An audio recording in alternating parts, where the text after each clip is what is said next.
Ngayon, pag-usapan na natin yung pay plan 2 o yung tinatawag na 3-up pass-up.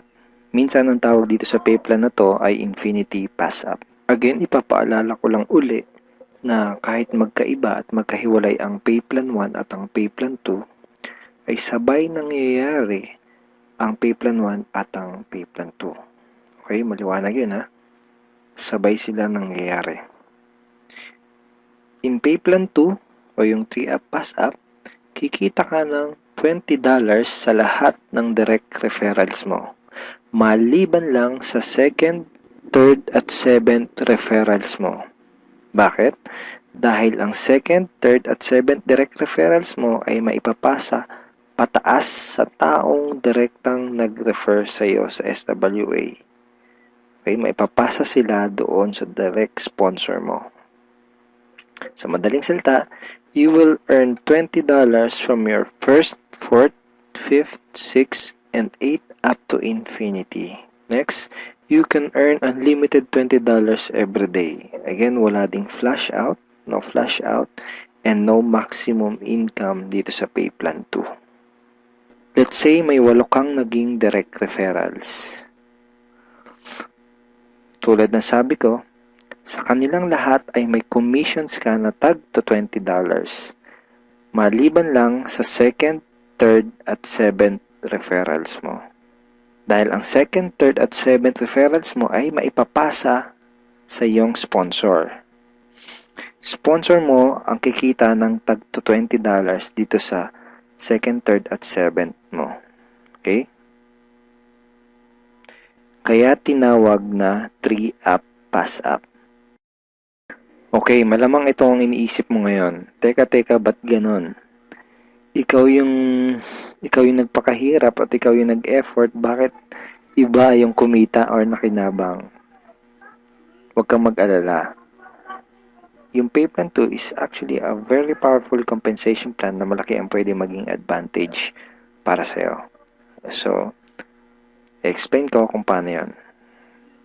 Dahil lahat ng direct referrals mo ay gagawin din ng negosyo, lahat sila ay magkakaroon din ng mga referrals. Tama? At dahil ikaw ang kanilang sponsor, sila naman ang magpapasa ng kanilang second, third, at seventh referrals sa iyo. Okay? For example, itong si Mark. Kanyang second, third, at seventh referrals ay maipapasa niya sa iyo. Ikaw ang kikita ng tagto $20 sa second, third, at seventh referrals ni Mark. Okay? Ganon din kay Toby. Yung second, third, at seventh referrals ni Toby ay maipapasa rin sa iyo. Ikaw din ang kikita ng tagto $20 sa second, third, at seventh referrals ni Toby. So, ganon din ang mangyayari kay Fred, kay Dayan, etc. Kikita ka ng tagto $20 sa mga second, third, at seventh referrals ng mga direct referrals mo. Pati itong mga naipass up sa'yo, kung mapapansin mo parang naging considered as direct referrals mo na rin sila dito sa pay plan 2. So, pati ang mga yan ay magpapasa ng kanilang second, third, at seventh referrals nila sa'yo. Darating yung time na araw-araw ka nang tatanggap ng mga tag to $20 sa email mo. Dun sa mga $20 na commissions mo, ganito yung email na matatanggap mo from SWA. Okay, see the $20. Just imagine kung gaano kaganda ang gising mo kung sa tuwing umaga at pagbangon mo sa kama at pag-check mo sa computer mo para i-check ang email mo ay hindi mga Facebook notifications ang matatanggap mo, kundi puros $20 in commissions tulad ng mga to. Okay? Sarap ng gising, di ba? So, okay, yan yung mga yan. Parang ganyan yung matatanggap mo. Now, let's try to compute the potential income for this pay plan. Sigurado na may excite ka dito sa mga susunod na ipapakita ko sa'yo. Assuming na mayroon ka lang 3 direct referrals who will pass up their second, third, and seventh referrals to you. Okay? So, 3 na magpapasa ng kanilang 2nd, 3rd, and 7th. So, 3 times 3, that's a total of 9 times $20 yung SWA Pay Plan 2 commission times $20, that's a total of $180. So, in peso, that's 8,100 pesos. Now, yung 9 na yun ay considered as your direct referrals na rin sa Pay Plan 2 lang. Okay? Ibig sabihin, yung 9 na yun ay magpapasa ulit ng kanilang 2nd, 3rd, at 7th sa'yo. So, 9 times 3 equals 27 times $20 commission, that's a total of $540 or 22,680 pesos. Then, yung 27 na naipass up lang sa'yo ay again considered na rin as your direct referral sa Pay Plan 2, ay again magpapasa ng kanilang 2nd, 3rd, and 7th sa'yo. So, times 3 again equals 81 times $20, that's a total of $1,620. In peso, that's 68,040 pesos. And then again, yung 81 na yun, magpapasa up ulit ng kanilang 2nd, 3rd, and 7th. So, times 3, that's a total of 243 downlines times $20, and that's a total of $4,860. 204,120 pesos. So, again, yung 243 na yun, magpapasap ng kanilang 2nd, 3rd, and 7th. That's a total of 729 times $20.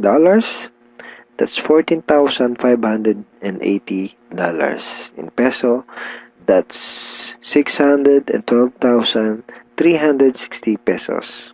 And then yung 729 na yun, magpapass up ulit ng tagtatatlo, yung kanilang 2nd, 3rd, and 7th. So, times 3, that's a total passed up of 2,187 downlines. So, times $20, that's a total of $43,740. And in peso, that's 1,837,080 pesos. Grand total commissions is $65,520 or 2,751,840 pesos. And that's potential income just for Pay Plan 2. And hindi pa dito nagtatapos yung pwede mong kitain, pero pwedeng mas malaki pa ang iyong kitain kung ituloy-tuloy mo gawin yung iyong SWA business. So I hope na-excite ka dito sa pwede mong kitain dito sa opportunity na to. Okay, so FAQs muna tayo. Yung 2nd, 3rd, at 7th referrals ko ba na naipass up ay mawawala sa matrix ko? And the answer is no. Passing up only happens in Pay Plan 2 and not in Pay Plan 1. So, yung mga referrals na naipapass up, sa Pay Plan 2 lang yung nangyayari at hindi sa Pay Plan 1. All your direct referrals will stay in your matrix and they will always follow you.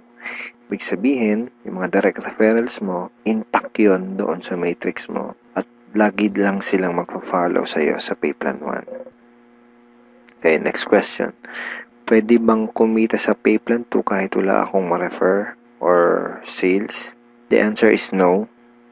You only make commissions in Pay Plan 2 when you refer someone. Kita ka lang sa Pay Plan 2 kapag may na-refer ka. Or if your direct referrals pass up their 2nd, 3rd, and 7th to you. In other words, hindi ka kikita sa Pay Plan 2 kung wala kang mga direct referrals. Sa Pay Plan 1 lang posible yung pwede kang kumita kahit wala ka pang na-refer. Pero sa Pay Plan 2, hindi yun possible. Kung may mga additional questions ka pa, at kung may mga part ka na hindi naintindihan doon sa pay plans ng SWA, pwede mo uling panoorin itong mga video na to para mas maintindihan mo ng maigi yung compensation plan or yung pay plans ng SWA. So ngayon, ang pag-usapan natin ay yung mga benefits mo once na maging part ka na ng aming team, yung Team Unstoppable Internet Entrepreneurs. Once na maging part ka na ng team, ito yung mga training resources na makukuha mo. Magkakaroon ka ng access sa mga training resources na to. Okay? Yung mga information na nasa loob ng mga training resources na to ang magtuturo sa iyo kung paano ka magsisimula ng tama at kung paano mo gagawin ng tama ang iyong SWA business. So, once na maging member ka na ng SWA at maging part ka ng aming team, magkakaroon ka ng 100% access sa mga training resources na to. So, ano-ano ba yung mga nasa loob ng training resources na to? First is yung Team Unstoppable Internet Entrepreneurs Handbook. So, ito yan. Ito yung Internet Entrepreneurs Handbook. Nandito sa ebook na to, yung tinuturo namin na 3 strategies of promoting your business on the internet. Bakit 3 strategies? Kasi yung isa pang beginner, yung isa pang intermediate at yung isa ay pang advanced. So kahit first timer ka pa lang at kahit wala ka pang background sa industry na to, ay meron kami nakahandang trainings para sa iyo at para matulungan ka magkaroon ng tamang start sa business mo.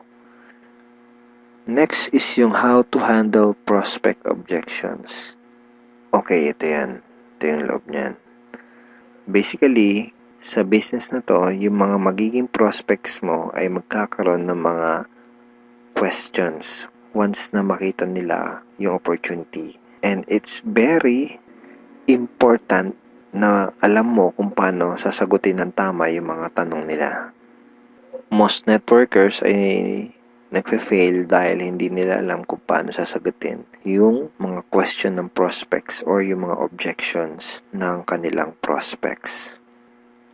Okay, next is yung Ninja Network Marketing Scripts. How to talk to your leads and prospects on the phone. Okay, ito yun. Basically, these are sets of scripts na magagamit mo kapag kakausapin mo yung mga prospect mo sa phone or sa chat, pwede rin sa chat or one-on-one. Kung ikaw ay call center agent, I'm sure familiar ka sa mga scripts. Next ay itong how to sponsor your circle of influence properly. Okay, ito yun. Okay. So, ituturo din namin sa iyo kung paano mo i-approach ng tama yung mga kaibigan, kakilala at kamag-anak mo. Dito mo matututunan, dito sa ebook na to, mo matututunan kung paano sila i-approach ng tama. Okay? Ayan. May mga sample email din yan na pwede mong isend sa mga kakilala at kaibigan mo. It's a step-by-step training ebook. Okay? Tignan mo step 2. So, isa to sa mga step-by-step na mag-guide sa'yo kung paano mo gagawin yung negosyo mo ng tama kung first time mo pa lang papasok sa ganitong klase ng business. And next ay itong how to create your automatic recruiting system, the 3M system blueprint. Basically, this is a video tutorial paano gumawa ng website na tutulong sa'yo para i-promote ang iyong business. Matututunan mo kung paano ka gagawa ng ganitong klase ng website. Ito yung website na tutulong sa iyo para mas mapadali mong gawin ang iyong SWA business.